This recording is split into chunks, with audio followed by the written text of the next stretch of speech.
Sangria was not like the other mermaids. While her sisters wove crowns of bioluminescent kelp and composed songs from the clicking of shrimp, Sangria was an engineer. Her tail, a mosaic of Babylonian silver scales, was often smudged with a dark, viscous oil. Her hair, the color of deep-sea volcanic glass, was perpetually tangled with stray fishing line and shreds of plastic netting. Her home was a grotto not of natural coral, but of salvaged shipwrecks, a cathedral of rusted iron and barnacle-encrusted wood, filled with intricate contraptions powered by geothermal vents and carefully captured shafts of sunlight. Her project, her obsession, was the great cleansing. The ocean, her mother, was choking. Far above, on a cliffside overlooking the same sea, lived Tallow. Tallow was a Deinocheirus, a dinosaur of immense and peculiar grace. He stood over 2 stories tall, with the general silhouette of an ostrich dreamed up by a whimsical giant.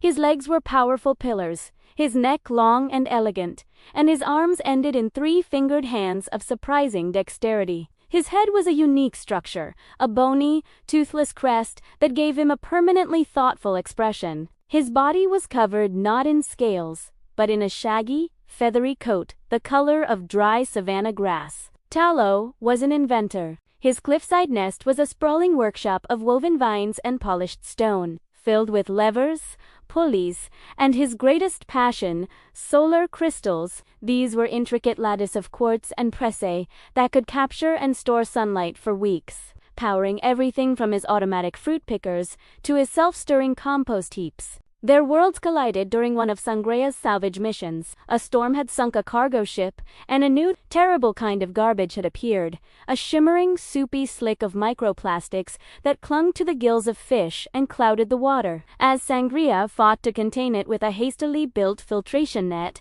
a shadow fell over her. Say looked up expecting a whale. Instead, she saw Tallow. He was wading in the shallows, his huge, gentle eyes fixed on the plastic slick. He didn't see her at first. He was too captivated by the problem. With one careful, massive finger, he touched the polluted water, then brought it to his face, sniffing. It made a low rumbling sound of distress, a vibration Sangria felt in her bones. Cautiously, she swam closer, breaching the surface. "It's poison," she said, her voice a blend of sea spray and sorrow. Tallow started, his feathered head tilting. He had never seen a mermaid, let alone one who spoke in a language he understood. He saw the intelligence in her eyes, the purpose in the grimy tools strapped to her waist. He responded not with words, but by pointing a claw at the solar crystal array on the cliff, then at the polluted sea, and finally tapping his own temple.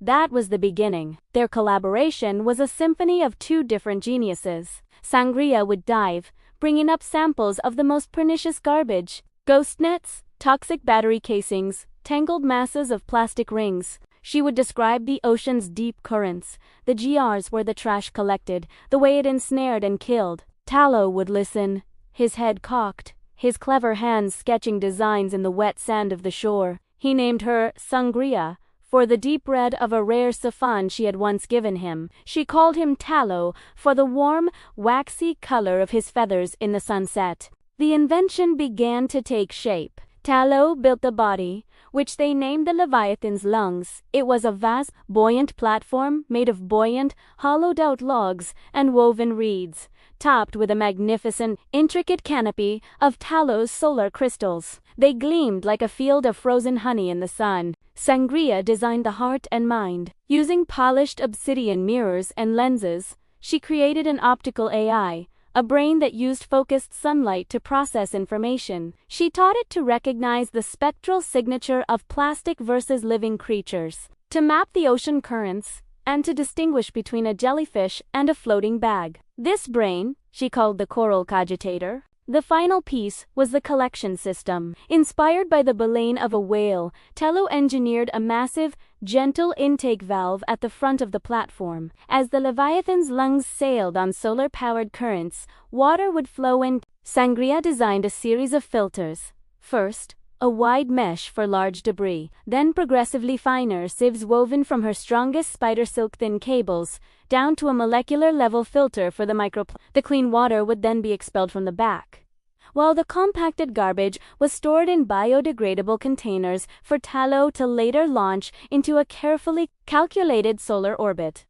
The day of the launch was calm. Tallow waded into the water and gave the Leviathan's lungs a gentle push. The solar crystals hummed to life, and the platform slid silently into the deep. The coral cogitator, a single point of focused light at its center, began to pulse with a soft, intelligent rhythm. It worked.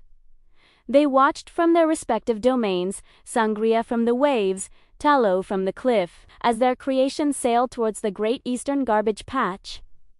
It moved with a serene purpose, a silent, thinking island, its baleen mouth swallowing the refuse of a careless world. That evening, Sangria swam to their usual meeting spot. Tallow was waiting, a pile of ripe fruit beside him. She hauled herself onto a warm rock, her tail glistening, cleaner now than it had been in years. She looked at the distant speck of their invention, a tiny star on the horizon, and then at the dinosaur, her friend. "He did it," she whispered, though she knew the he was a they. It was their shared mind, their combined hope, sailing into the vastness. Tallow, understanding perfectly, lowered his great head and gently nuzzled her shoulder with his bony crest, a silent promise, sealed in sunlight and sea spray, to keep cleaning their world, together.